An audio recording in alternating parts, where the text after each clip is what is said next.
Hey, architecture firm owners and emerging leaders.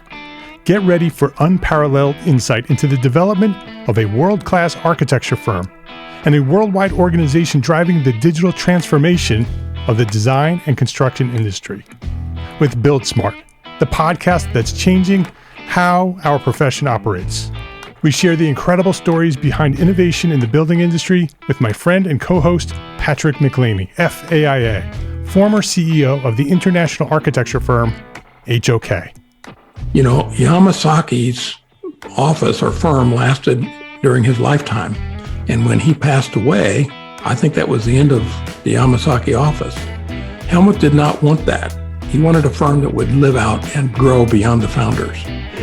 In Season 1, discover the untold stories behind HOK's meteoric rise, from 150 employees in St. Louis to a powerhouse with over 1,900 staff members and 27 offices worldwide. You know, they weren't as polite as the Kojima people. That was just boom. And anytime you have a creditor, whether it's Kojima or the bank, that wants their money, unless you can raise money someplace else, you are out of business. Bankrupt. And hold on tight for Season 2, where Patrick takes us on a new adventure as chairman of Building Smart International, shaping the future of digital transformation in the design, construction, and operation of built assets. Ian Howell, Ken Harold, and I, Ken was my technical representative from HOK. The three of us took a tour of Europe of 5 cities in 5 days. Very busy time. Simply follow the link in the show notes to subscribe to Build Smart now and uncover lessons that will transform you and your architecture firm.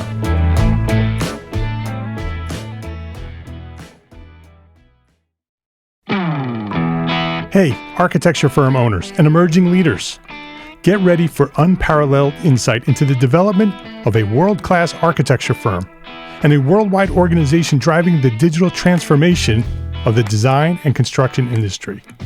With Build Smart, the podcast that's changing how our profession operates. We share the incredible stories behind innovation in the building industry with my friend and co-host, Patrick McLeamy, FAIA, former CEO of the international architecture firm, HOK.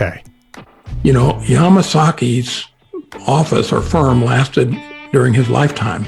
And when he passed away, I think that was the end of the Yamasaki office. Helmut did not want that. He wanted a firm that would live out and grow beyond the founders. In Season 1, discover the untold stories behind HOK's meteoric rise, from 150 employees in St. Louis to a powerhouse with over 1,900 staff members and 27 offices worldwide. You know, they weren't as polite as the Kojima people. That was just boom. And anytime you have a creditor, whether it's Kojima or the bank, that wants their money, unless you can raise money someplace else, you are out of business. Bankrupt. And hold on tight for Season 2, where Patrick takes us on a new adventure as chairman of Building Smart International, shaping the future of digital transformation in the design, construction, and operation of built assets. Ian Howell, Ken Harold, and I, Ken was my technical representative from HOK. The three of us took a tour of Europe of 5 cities in 5 days. Very busy time. Simply follow the link in the show notes to subscribe to Build Smart now and uncover lessons that will transform you and your architecture firm.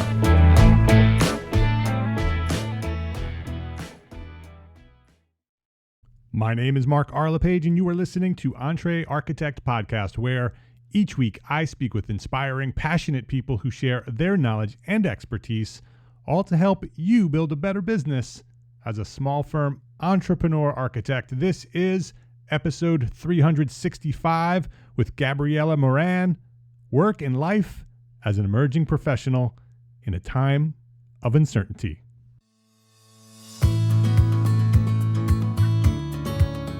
This episode of EntreArchitect podcast is supported by our platform sponsors. FreshBooks, the cloud-based accounting software that makes running your small firm easy, fast, and secure. Spend less time on accounting and more time doing the work you love. Gusto, the easy online payroll and benefit service built for modern small businesses like ours. In other words, it's a people platform. and ARCAT, the online resource delivering quality building material information, CAD details, BIM specifications, and so much more, all for free. Thanks to FreshBooks and Gusto and ARCAT for supporting EntreArchitect and the EntreArchitect community of small firm architects.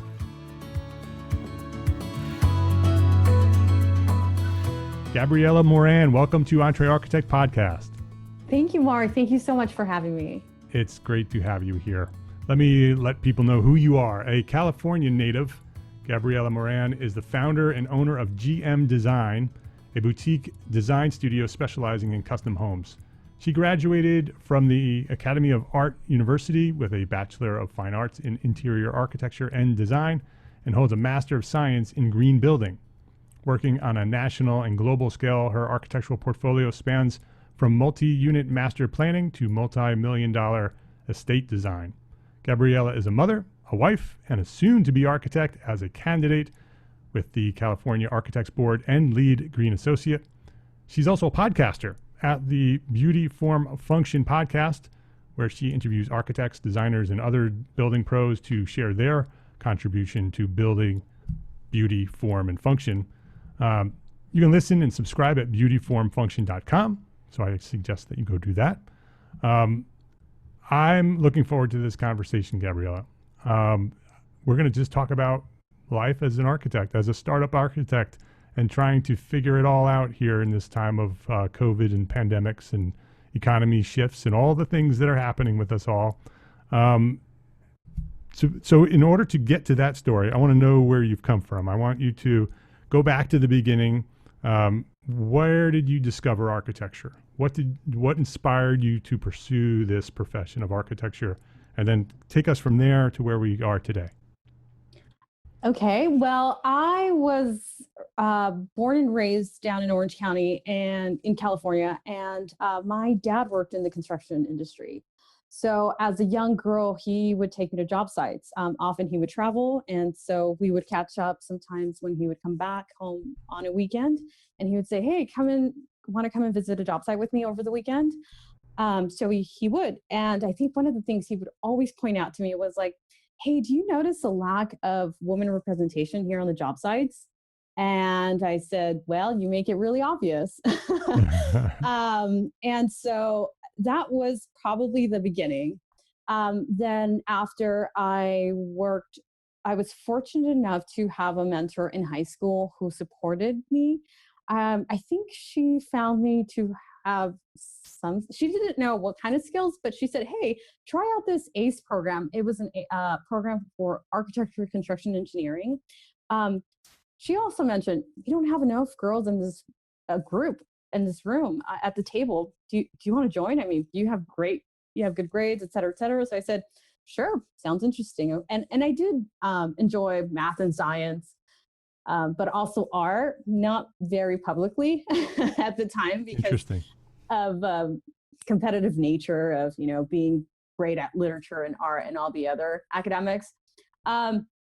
So through mentorship at school and my dad's,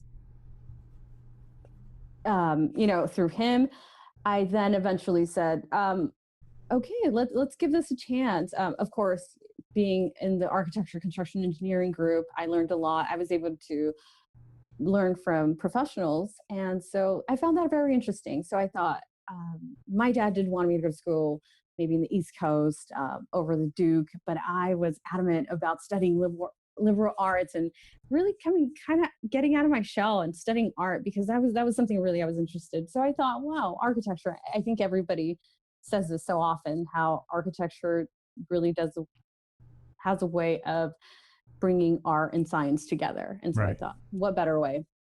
That's when I went to San Francisco to the Academy of Art University. And that's where I started interior architecture and design. This was before the architecture department had been accredited. So I thought I'll join the interior architecture program since it is accredited through the NAB standards. So that was that. I was able to land a job at the San Francisco Design Center. But it was, and I thought that was a good opportunity for network. Thereafter, after college, it was at a showroom kind of geared towards sales. And I thought, no, I really want to do design. Landed an internship in China. So I went out to China, worked there, and then simultaneously to finishing my graduate school, eventually wanted to do a second master's program, but I said, okay, no, it's time to get to work. So I came back to Orange County, and that's where I landed my first legitimate architecture job at EntreArchitect. Worked with them, great group, taught me so much. Soon after, life began. I was married, became a mom, and when I called back and I said, hey, Mark, I'm ready to come back to the office, he's like, hey, actually, I'm trying to retire. So I said, okay, but that only became the beginning of something greater. Of course, through learning so much about architecture and planning, I thought I would hear a lot about multidiscipline with, big firms like Gensler and all the other big firms that provided all the multidiscipline under one roof. And that's where the opportunity to join with RM came. And so, yes, a lot of exposures, long days, everything that encompasses architecture. But of course, I had, like Mark had mentioned, I'm in a marriage where it is 50-50 co-parenting. And so at that point I said, hey, I asked my husband, do you mind staying home? Because I really would like to go back to my career, to fulfilling my career. So he did. And that's why I was able to do the long days and long hours. In the long term, I knew that wouldn't be sustainable. And so that's when I joined a smaller boutique-sized firm where we were all like-minded. We all were parents, and I knew that was the right fit. And it really was to this day. I'm so grateful that I had the opportunity to work with Chris Cottrell at Native Sun Design. Just amazing group of people. And soon after, he said, hey, Gabriela, I think you can do it. I think you run a project from here on out. And I said, oh, dear. And he's the reason that has kind of pushed me forward to start this practice on my own. He said, here's a client. Let's go ahead and what is it? Hang your own shingle. And so that's really how it happened. So 6 months in, I started GM Design, and I received an email from my husband's boss, and he's just like, hey, Gabriela, there's a really great firm, prestigious firm, high-end residential, all the stuff that we work on, that is looking for a talented person. And, we think you'd be a good fit. Got a phone call, was provided with an opportunity that I didn't want to dismiss. It was almost too difficult to dismiss. And so I took it. 6 months later, COVID-19, becomes a reality. And that's where I kind of am today. So through all that,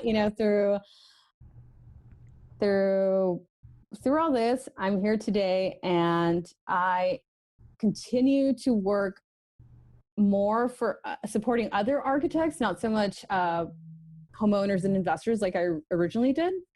But here I am. Right. So the first time you launched the firm, you had a very specific clientele that you were working with? Yes, it was only homeowners and investors. And at that time you weren't licensed, so you were working with other architects in collaboration to do that work, right?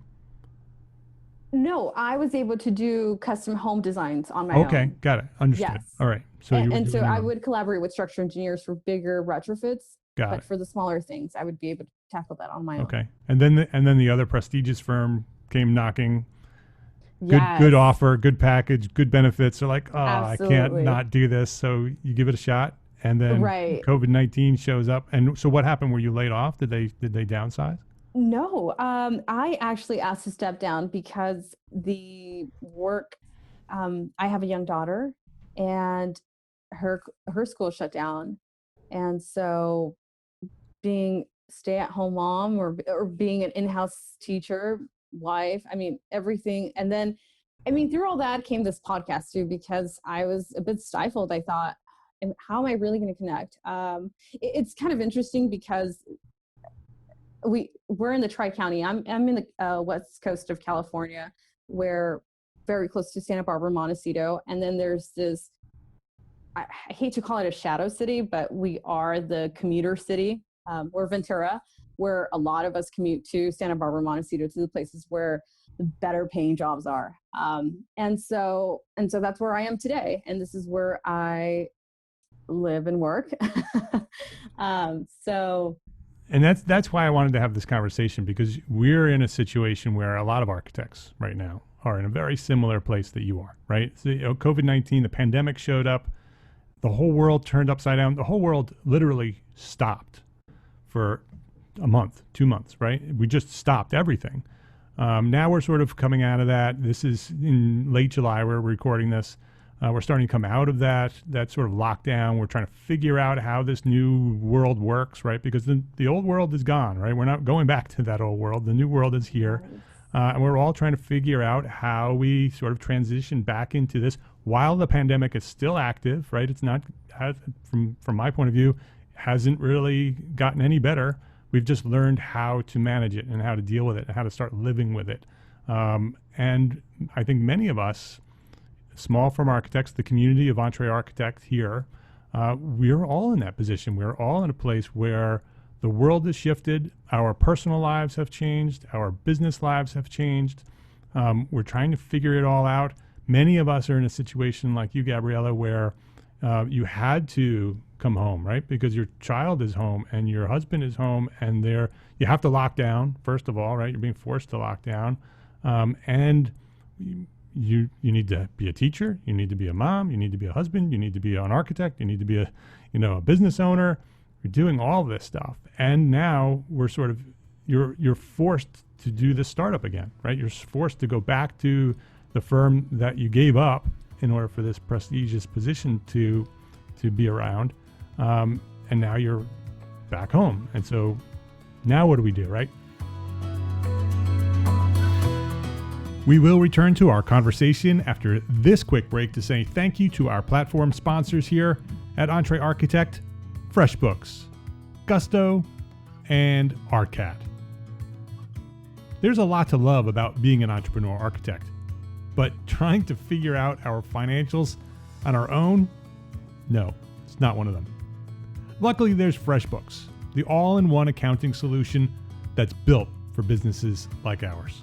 FreshBooks takes all the not-so-fun parts of running a business, from building and tracking invoices to organizing expenses to managing online payments, takes all of that and automates it and simplifies it, saving you up to 11 hours a week in the process. FreshBooks has your back at tax time too. With a ton of reports to choose from, you'll know exactly where your business stands, and you can easily hand the keys off to your accountant so they can take over when it's time to reconcile everything for the year. So try FreshBooks for free for 30 days. No credit card required. Go to freshbooks.com/architect and enter EntreArchitect in the How Did You Hear About Us section so they know that you came from EntreArchitect. That's freshbooks.com/architect, and let them know that you're a member of the EntreArchitect community. Running an architecture business is hard. Endless to-do lists, employees to take care of, and your ever-present bottom line. So first of all, kudos to you for staying on top of all of it. And as a listener of the EntreArchitect podcast, by now you already know about our friends at Gusto. Gusto built an easier and more affordable way to manage payroll, benefits, and more. They help over 100,000 businesses with tasks like automated payroll tax filing, simple direct deposits, free health insurance administration, 401ks, onboarding tools. You name it, Gusto made it easy. And they really care about the small business owners they work with. Their support team is attentive and helpful. And since money can be tight right now, you'll even get 3 months free once you run your first payroll. Just go to gusto.com/architect and start setting up your business today. And you'll see what I mean when I say easy. Again, that's 3 months of free payroll at gusto.com/architect. You're going to love Gusto. Get started today at gusto.com/architect. We are well underway here in 2021, and still no word from most trade shows. We can't wait around for news on which event is proceeding, which is postponed again, and which are canceled. We still need our continuing education credits. And let's not wait until December like we did last year. Let's start planning right now. How are we going to get our 2021 continuing education credits? Our friends at ARCAT can help. Along with manufacturer product information, specifications, CAD, and BIM, all free by the way, ARCAT also provides a list of over 150 manufacturers with accredited continuing education courses. Start earning those credits today at arcat.com/CES. It's another free resource ARCAT provides to make your life easier. Free continuing education credits.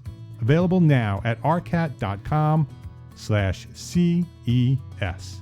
That's arcat.com/CES. FreshBooks, Gusto, and ARCAT. Please visit our platform sponsors today and thank them for supporting you, the EntreArchitect community. So now you go back to the firm that you launched, that you put on hold, and start all over again. And so, where are you now in that timeline? So we're in July. So you came back in May, right? Is that right? So May, Yes. You're back in. So a few months ago, refocused your life on this new way, trying to figure it out. Where are you now in terms of the practice? Because you said you're doing a different type of work now than you were when you first launched it. What are you doing now? Right. I'm consulting much more for architects and interior designers. So being on a support team for them, doing a lot of the drawing. It is quite a challenge because I think at my best, before joining a firm again, we were a group of 5 where we had drafters, we have renderers, we have someone doing the marketing. So that was really exciting. And to have to say goodbye to them because I had found an opportunity, that was really difficult for one. And now, luckily enough, they came back. They said, hey, if you need the help, we're here to help you. So that's been really great because, and I think that speaks a lot of how we've always practiced, of always caring and community and commitment. So I think at the end of the day, they must have been treated well for them to come back. So that makes me happy. Yeah. And two, so I'm really that support system for other interior designers and architects. Yeah. That's where I am today. And so that are you doing that as part of the plan? Is that sort of the plan to sort of have GM Design build into this, or is that a stopgap that is in response to where we are today with the pandemic and the situation that you find yourself in? Well, I think it's almost both because it might have not been originally part of the plan, but I can't say, oh, I'm too good to be drawing again. No, are you kidding me? I'm only doing what I love, right? And being able to be of service and support to others, great. I'd love to do that too. So I don't think that it's necessarily a bad thing. I would rather be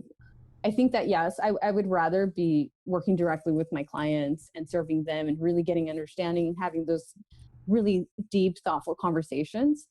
But that's okay because if someone else is taking the lead, at least I'm part of that process to help serve.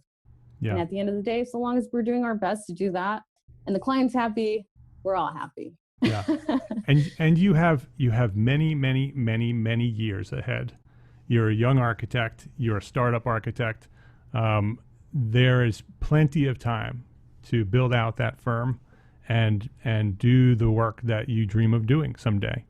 Absolutely. And at this moment in time, it is a perfect opportunity to be able to support other architects and have the work, right? Because these other firms that are more established have work, right? They have clients, they have a pipeline.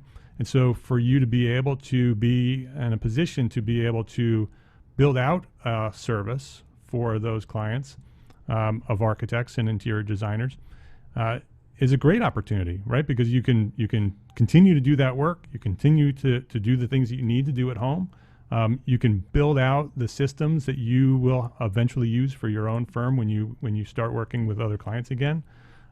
It'll be I believe, now being 50 years old, having been in a position of starting my own firm, looking back, because I launched my firm the same way. I launched my firm, I called it the Construction Documents Company. And when I transitioned from a firm that I worked for, before I started Five Cat Studio with my wife, who's also an architect, there was a transition between that. There was a transition of serving other architects in the region. And I started a company called Construction Documents Company with the intent of building out a service to help other architects do what they do. I went in, did existing conditions, was sort of my specialty. I would go in and I'd measure buildings and document them in CAD and get them ready for them to start using in schematic design. And then also at the other end, I would do construction documents for them. And I built out a whole system and built out the processes for it, and with the intent that someday I would just close it up when I'm ready to do my architecture firm.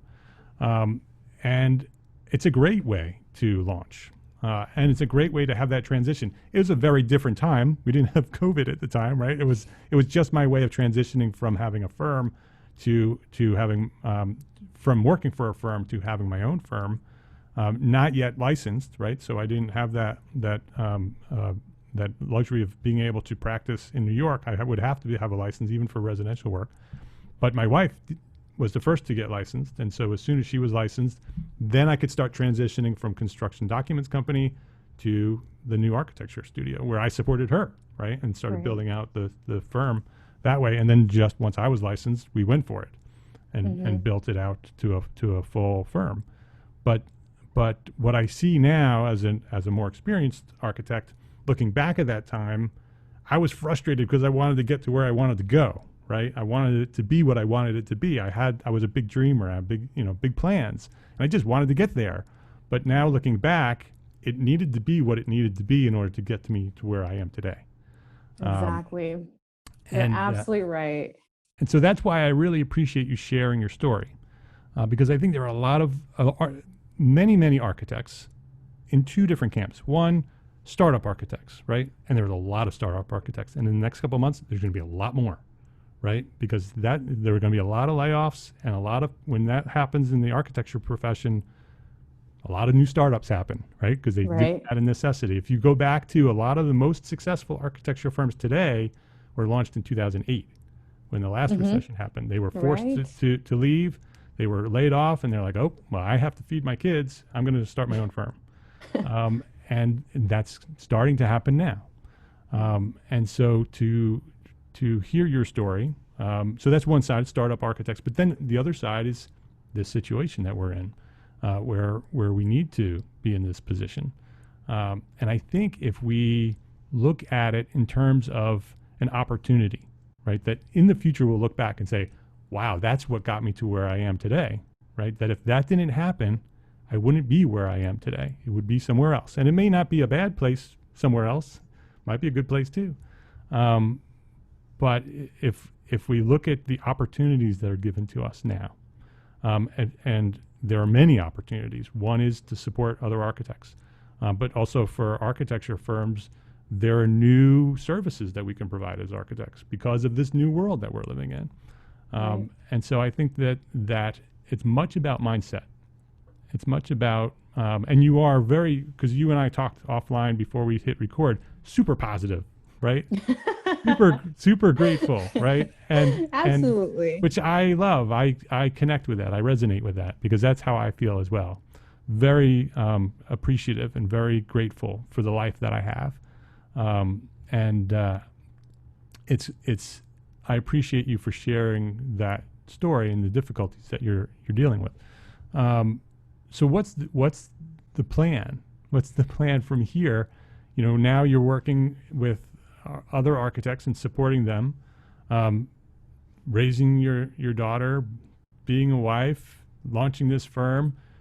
Do you have a plan for 3 years from now and where you want to go? Do you imagine you would go back to another prestigious firm, or GM is it? I'm focused on GM, and how do I grow it into the plan that I want it to be? Well, like I mentioned to you, so the firm has called me back and said, hey, do you want to continue to support us, even on a contract base? And yes, I do have established goals, but I also I almost don't want to limit myself to only my goals. I want to stay flexible and open-minded because we don't know where our careers are going to take us. Who knows? Maybe in 5 years, I'll be in finance because it's just so interesting. There is so much to learn. And I mean, this might be like an overrated thing. There's just so much, especially with like designers and artists and architects, there's so much influence and inspiration everywhere. We just find it. And not to say, oh, sure, I might be somewhere else in a different career because I just want to give up because it's so difficult. No, not at all. But because there might be a better opportunity. And what a better opportunity to me is might be something different to somebody else. And so for now, I want to continue building those relationships, building the connections, educating myself, making myself the expert, and establishing myself as a professional. So long as I do good work and become a person of integrity, that's going to take me much farther any route I take. And so I think that's the goal, regardless of whether if it's 3 years or 10 years, it's just be the best person you can possibly be. And you don't have to do, I mean, sure, there's going to be days off. There's going to be days where you just need to drink tea all day. Okay, so be it. Take the day off. But, when you get back up, just be there, be present, just be wholeheartedly there. I think that's really the reality for me. And as of today, I will continue practicing my work because I love it so much, because there's a day without architect. Gosh, I don't know what a day without architecture is like for me. But that's really because I'm just in love with it. Yeah. What you just said about being present and being here. I think that's really important right now. I mean, it's always important, right? And it's a big piece, especially with architects. We're always dreaming about the future. My goodness, yes. And I have, for my whole life, I've lived in the future, and I look back at some of that, and looking back, I think I did too much of that, right? That I didn't live enough in the future. I mean, enough in the present.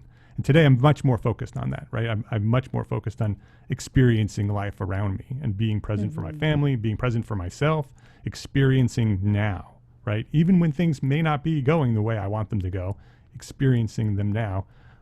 That's much easier now with experience and looking back and saying, oh, well, if I just stay focused on what I wanted to do, I would get to where I want to go.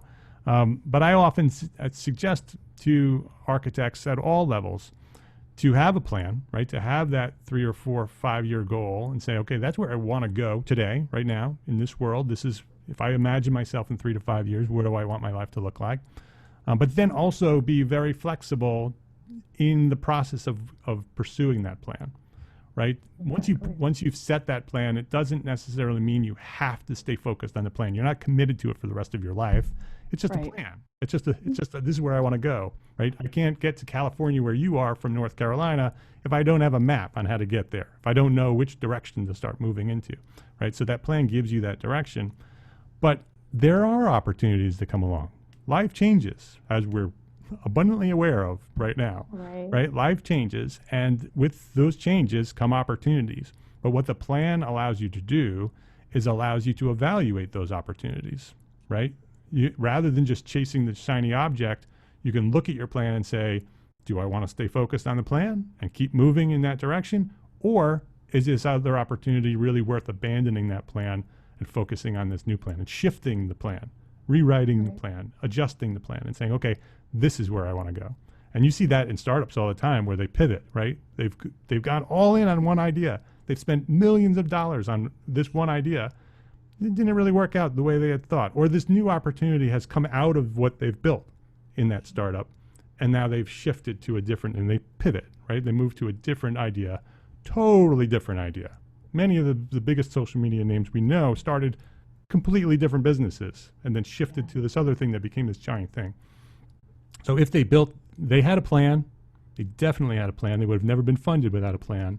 And so they had a plan, but then they had an opportunity, and they can evaluate that plan and decide whether we should shift or whether we stay focused on the plan. I thank you for giving me the opportunity to say that, because I think at this moment, where today in July, but even when this comes out later, many of us are going to be in that position of not knowing where we're going or how we're going to get there. And I think that having that looking into the future, or whatever that future may look like, but then also so many people reject the idea of writing the plan because they want to stay flexible, right? They want to just do what they do and see where it goes. But I don't think you ever get to where you want to go if you don't have a destination where you ultimately want to go. Absolutely. So it's inspiring to hear where you are at this moment, because I'm looking forward to seeing where you are in 6 months or a year from now. Me too. And how where you are now has affected that, right? When you can go look back and connect the dots on where you are a year from now, it'll be a very interesting story. And it'll be interesting for you to come back and listen to this episode and say, look at where I was in July and look where I am now. I look forward to that. Yeah. And everything ahead of that. I mean, yeah. Yes. Yeah. So Gabriela, thank you for sharing that. Before we wrap up, I want to ask you the one question that I ask everybody. What is one thing a small firm architect can do today to build a better business for tomorrow? I think the one thing that we can all do more of is care. Care for our communities, care for our environment, care for our clients, for their needs, not for our that pretty picture that is going to be on our website, but care about how they live, care about their needs. If we all just care about one another more, I don't know. I think, it starts with us. Just care a little bit more today. I 100% wholeheartedly agree with you. That is probably the number one thing we can do as human beings right now, is to care for one another. Exactly. Just look for those opportunities to love one another. Absolutely. And I think that is a great piece of advice for us to just stay focused and look for those opportunities to care for one another. Make it intentional as part of your life. Who did I care for today? Exactly. It's important. Her name is Gabriela Moran. You can learn more about her at gmdesign.house, and go subscribe right now to the podcast. She's having some great conversations over there. Beautyformfunction.com. We'll have links to that all on the show notes, so you can just go to the show notes for this episode and click the links. Gabriela, thank you. Thank you for coming here and having this conversation, for being so honest and transparent about what's going on in your life right now. I think that you'll have inspired and motivated many who are listening right now. And I appreciate you for doing that. And I thank you for sharing your knowledge here at EntreArchitect Podcast. Thank you, Mark.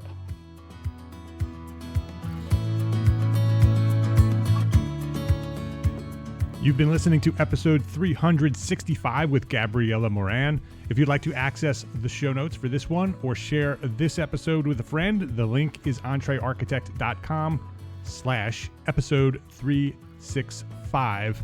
Please share that link. That's the way we grow. That's the way we get the word out about what we're doing here at EntreArchitect. We get the word out through the podcast, and then people come into the podcast, listen to the podcast, and then they find out about everything else that we're doing for small firm architects throughout the world. So share this episode and we will help each other grow. EntreArchitect.com/episode 365. EntreArchitect is proud to be a partner with the largest, most engaged AEC multimedia network on the planet, Gable Media. Have you been there yet? GableMedia.com. There's a whole bunch of podcasts there waiting for you. We are curating thought leadership for an audience dedicated to building a better world. Have you subscribed to the new EntreArchitect podcast? Yes, a new EntreArchitect podcast. We have this podcast, EntreArchitect Podcast. We have Build Your Brand podcast with Jeff Eccles. Season 2 is coming soon. We're building that right now. And we have a new third EntreArchitect podcast. It's called Context and Clarity. And it's hosted by my friends, Jeff Eccles and Catherine McPhail.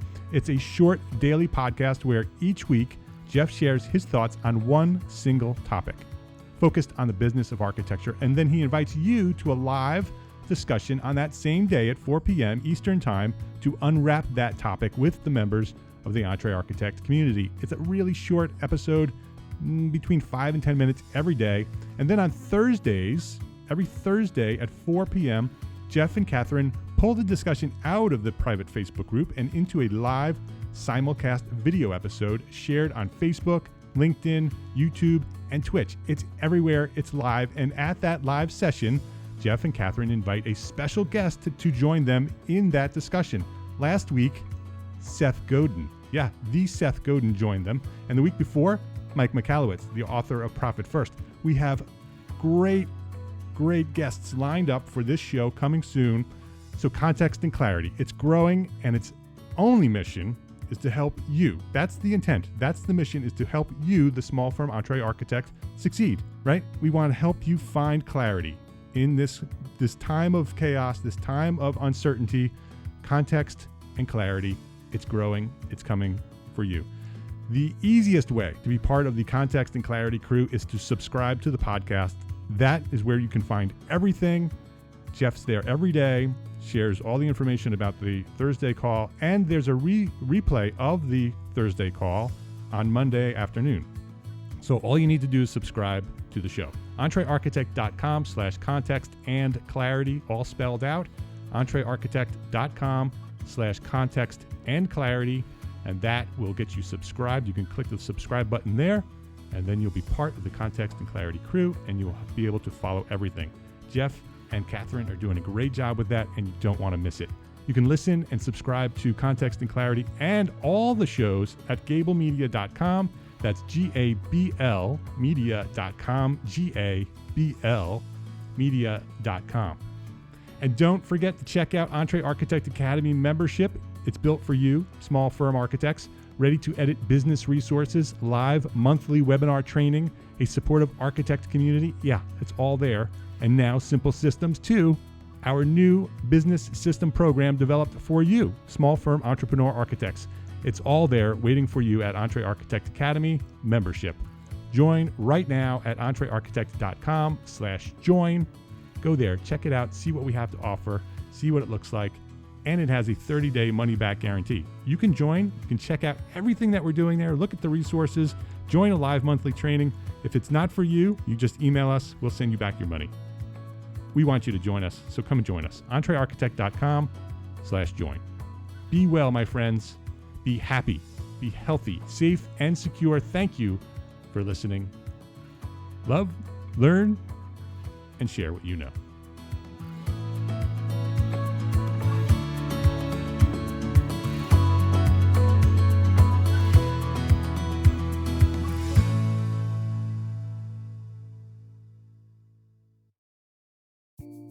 Imagine earning continuing education credits while doing exactly what you're doing right now.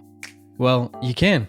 Gable Media has revolutionized the way you earn your continuing education credits with a groundbreaking approach. Forget running around town and scouring the internet for credit-worthy courses. Fulfill your CE requirements effortlessly by listening to engaging podcasts just like the one you're listening to now. Our podcasts are designed to educate, entertain, and inspire, all in a user-friendly environment. But wait, there's more. Architects, Gable Media is also approved as an AIA continuing education services provider. Upon completion, we handle everything, from reporting your hours directly to the AIA to storing your certificates in your personal Gable Media profile for your self-reporting needs. So follow the link in the show notes and start earning your credits in the most innovative and entertaining way possible with Gable Media. Attention architects and creative minds, get ready to supercharge your brand with Build Your Brand, the podcast that's unlocking the secrets of branding success for creatives. Hey there, it's Mark Arlepage, founder of EntreArchitect, and I'm inviting you to join my friend, architect marketing expert Jeff Eccles at Build Your Brand podcast, where he explores the captivating stories of the world's top brands and transforms their lessons into powerful moves for small firm architects and creatives like you. In Season 1, Jeff shares the thrilling tale of Southwest Airlines, where he dissects their journey to the summit and distills it into strategies tailor-made for you. It's important to keep in mind that companies like Southwest compete in the real world, just like you, and face real-world challenges, just like you. You might be surprised at how similar those challenges are to the struggles that you grapple with on a day-to-day basis. Don't miss out on your blueprint for success. Subscribe, tune in, and let's build your brand together. You may have noticed that the very best brands in the world are also known for having somewhat unique corporate cultures. That's often the glue that holds everything together when they encounter those rough spots. We don't do it because it inconveniences the passengers to whom we are primarily dedicated, the short haul, frequent flyer. Follow the link in the show notes to subscribe to Build Your Brand today. Remember, no matter the size, the journey's the same. Your brand's journey to the top starts here.